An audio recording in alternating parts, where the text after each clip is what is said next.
ადგილობრივ თვითმმართველობებში პრემიების გაცემის წესი იცვლება, ჩანაწერი ქალაქის ბიუჯეტში უკვე არსებობს. ქუთაისის მერიის თქმით, საპრემიო ფონდში დაზოგილი თანხა სოციალურ პროგრამებს მოხმარდება, როგორც შოთა მურღულია აღნიშნავს, ეს ცვლილება საზოგადოების მოთხოვნის შესაბამისად განხორციელდა სამომავლოდ მერიაში დასაქმებულთა სახელფასო პოლიტიკის განახილვაც იგეგმება. რა თქმა უნდა, საჭიროებდა ეს წესი რეგულირებას, თვითმმართველობებს კიდე დამატებით აქვს რეგულაციები მისაღები. პირველი რაც ჩვენ გავაკეთეთ, ეს იყო, რომ ბიუჯეტში მერიამ შეიტანა ესე იგი ბიუჯეტის ცვლილების პროექტი, რომელშიც მნიშვნელოვნად შეამცირა საპრემიო ფონდი.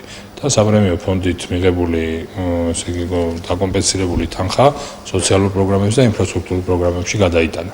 ხელფასებს რაც შეეხება რეორგანიზაციის შედეგად, როცა შემცირდება შტატები, მე ვთვლი, რომ სახელმწიფო პოლიტიკა გადაიხედება და რა თქმა უნდა, თუ ძალიან მაღალი დონის პროფესიონალები გვინდა მოვიზიდოთ, ჩვენ აუცილებლად სახელმწიფო ფონდიც ადეკვატური უნდა კონდეს.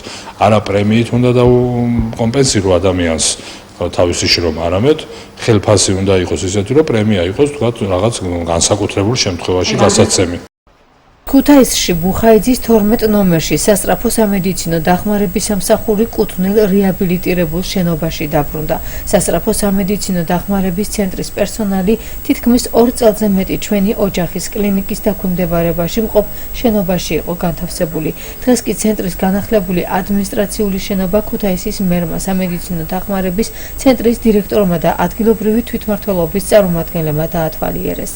იცით რომ სასწრაფო სამი დაუბრუნდა თავის შენობას, რომელიც ის ტრადიციულად იყო და მუშაობდა, თუმცა არასწორი გადაწყვეტილებით წინა ხელისუფლების ის რაღაც გადაყვანილი იქნა, შეცვლილი იქნა ფორმა და საკმაოდ გაუსაძლეს პირობებში იყო და ეს ქალაქზეც აისახა და მე როცა მერის მოვალეობას ვასრულებდი, უმთავრეს პრობლემას, რასაც მოსახლეობას ვამდა, ეს იყო რომ სასწრაფოს გაუმართავი მუშაობა.